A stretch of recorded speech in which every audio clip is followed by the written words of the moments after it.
জান্নাতে খাবারগুলো কে বানিয়ে দেবে? জান্নাতে খাবারগুলো মাশাআল্লাহ, মানুষের কিন্তু আগ্রহ আছে জান্নাত। এটা ভালো, আলহামদুলিল্লাহ। এই ভাই আপনারা যে প্রশ্ন করতেছেন এটা কিন্তু আমার খুব মানে ভালো লাগতেছে, আগ্রহ আছে। জান্নাতের খাবারগুলো তৈরি করার কথা নেই, পরিবেশন করার কথা আছে। পরিবেশনের কথা আছে। পরিবেশনের কথা আছে, যে পরিবেশন করবে হচ্ছে যে বিলদানু মুখাল্লাদুন, যারা চিরকিশোর। ও আল্লাহ, চিরকিশোর মানে তারা কিশোরই থাকবে, ছোট ছোট বাচ্চা আপনার সামনে ঘুরে বেড়াবে, আপনার কাছে যাবে। এবং এটারও কথা আছে, আচ্ছা ছোট বাচ্চারা, ছোট বাচ্চাদেরকে এই কাজ দিবে কেন?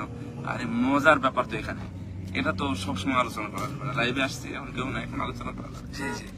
এটা স্বামী স্ত্রী যখন একসাথে থাকে তাদের প্রয়োজনও, আবার তাদের তো খেদমতেরও প্রয়োজন আছে।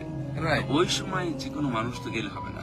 ইয়া আল্লাহ, সাহ সুবহানাল্লাহ। আল্লাহর জন্য এই বিলদানু মুখাল্লাদুন, ইয়াতুফুন আলাইহিম বিলদানু মুখাল্লাদুন বিআকওয়াবি ওয়া আবারিক ওয়া কাসিম মাইন, এইসব দিয়ে তারা এমনকি স্বামী স্ত্রী যেখানে আছে সেখান পর্যন্ত ঢুকে যেতে পারবে, যেটা তাদের কাছে এটা তাদের কাছে মানে আমি আবারও বলি, আপনারা অনেক জায়গায় জান্নাতের বিষয় শুনেন যে সেখানে চিরকিশোর, মানে চিরকিশোররা সেবা যত্ন করবে।